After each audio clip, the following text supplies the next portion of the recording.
ফলাফল ভালো দেখাতে গিয়ে আমরা অজান্তেই শেখার প্রকৃত সংকট আড়াল করেছি।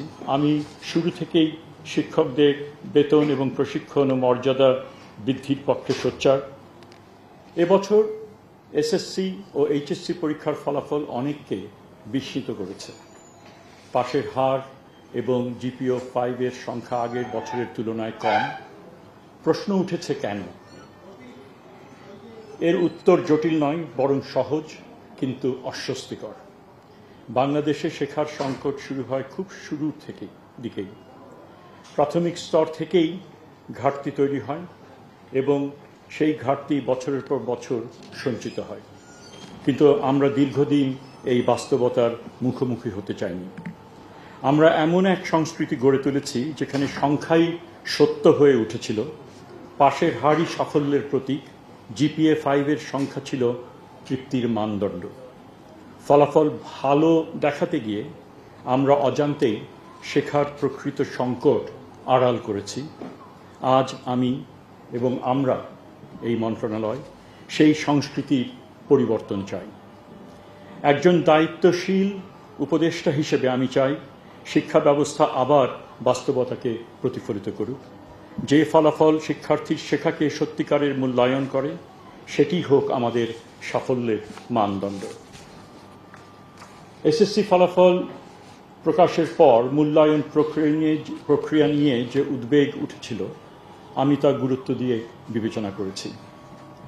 আমরা সকল শিক্ষা বোর্ডকে নির্দেশ দিয়েছি যেন ভবিষ্যৎ পরীক্ষায়, বিশেষ করে এইচএসসি মূল্যায়নে সীমান্ত রেখায় থাকা শিক্ষার্থীদের প্রতি সর্বোচ্চ ন্যায্যতা বজায় রাখা হয়, কিন্তু একই সঙ্গে যেন ফলাফলের বাস্তবতা বিকৃত না হয়। আমরা অতিরিক্ত নম্বর দিয়ে সন্তুষ্টি নয়, বরং ন্যায্য নম্বর দিয়ে সততাকে বেছে নিয়েছি।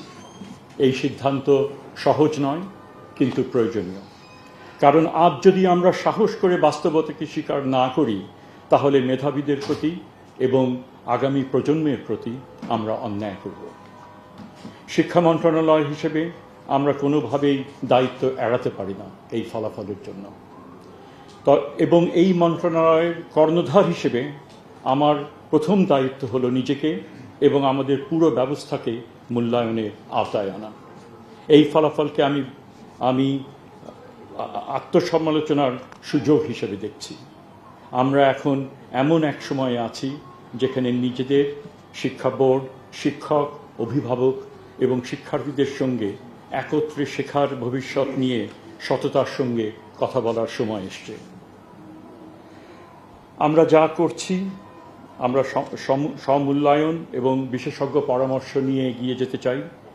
প্রতিটি শিক্ষা বোর্ডকে তাদের মূল্যায়ন প্রক্রিয়ার একটি স্বতন্ত্র পর্যালোচনা রিপোর্ট তৈরি করতে বলা হয়েছে। পাশাপাশি আমরা শিক্ষাবিদ, গবেষক, নীতি নির্ধারক নিয়ে একটি বিশেষজ্ঞ প্যানেল, যারা ডেটা বিশ্লেষণ করে শেখার মূল ঘাটতিগুলো চিহ্নিত করবেন। আমাদের উদ্দেশ্য অভিযোগ নয়, সমাধান খোঁজা। আগামী সপ্তাহে শিক্ষা মন্ত্রণালয় একটি জাতীয় শিক্ষা পরামর্শ সভা আয়োজন করছে, যেখানে শিক্ষক, শিক্ষার্থী, অভিভাবক, বোর্ড, বিশ্ববিদ্যালয় এবং প্রযুক্তি খাতের প্রতিনিধিরা অংশ নেবেন। আমরা সবাই কি ভুল হচ্ছে, কেন হচ্ছে এবং কিভাবে বদলানো যায়। আমরা বোর্ডগুলোর মূল্যায়ন প্রক্রিয়া যাচাই করার জন্য র্যান্ডম স্যাম্পল অডিট শুরু করেছি। সীমান্ত রেখায় থাকা স্ক্রিপ্টগুলো, পরীক্ষার খাতাগুলো বেছে নিয়ে স্বাধীনভাবে পুনর্মূল্যায়ন করা হবে। উদ্দেশ্য শাস্তি নয়, শেখা, কীভাবে করা যায় তা বোঝা। আমরা এডটেক প্ল্যাটফর্মগুলোর সঙ্গে কাজ করছি, কিভাবে ডিজিটাল শেখা এবং ব্যক্তিকেন্দ্রিক সহায়তা তৈরি করা যায়। উদাহরণস্বরূপ ইংরেজি এবং গণিতে আমরা অন্বেষণ করছি এবং বাস্তবতা যাচাই করে এগোব। আমরা মার্কিং রুব্রিক ও মডারেশন প্রোটোকল পর্যালোচনা করছি, যেন ভবিষ্যতের পরীক্ষা আরও একীভূত মানদণ্ডে মূল্যায়ন করতে পারেন। এর জন্য রিফ্রেশার প্রশিক্ষণ প্রোগ্রাম চালুর সম্ভাবনা বিবেচনাধীন। শেখার মান যাচাই করতে আমরা আন্তর্জাতিক রেফারেন্স ফ্রেমওয়ার্কগুলোকে দেখছি। IMSS ও লানা আমাদের কাছে এমন দুটি কাঠামো যা থেকে শেখা যায় কিভাবে গণিত, বিজ্ঞান এবং পাঠের গভীর বোঝাপড়া মাপ করা হয়। অংশগ্রহণের ঘোষণা দিচ্ছি না, বরং তাদের পদ থেকে শেখার সম্ভাবনা যাচাই করছি, যাতে আমাদের কারিকুলাম ও মূল্যায়ন আরও শক্তিশালী। শিক্ষকরা আমাদের শিক্ষা ব্যবস্থার প্রাণ। আমি শুরু থেকেই শিক্ষকদের বেতন এবং প্রশিক্ষণ ও মর্যাদা বৃদ্ধির পক্ষে সোচ্চার। আমার সহকর্মীরাও, অ্যাডভাইজারি কমিটির সহকর্মীরাও এই বিষয়ে সহানুভূতিশীল। বর্তমানে শিক্ষক সংগঠনগুলো শতাংশ ভিত্তিক বাড়ি ভাড়া 20% বৃদ্ধি সহ অন্যান্য দাবি তুলেছেন। সরকারের আর্থিক 5%, ন্যূনতম 2000 টাকা এখন আলোচনাধীন।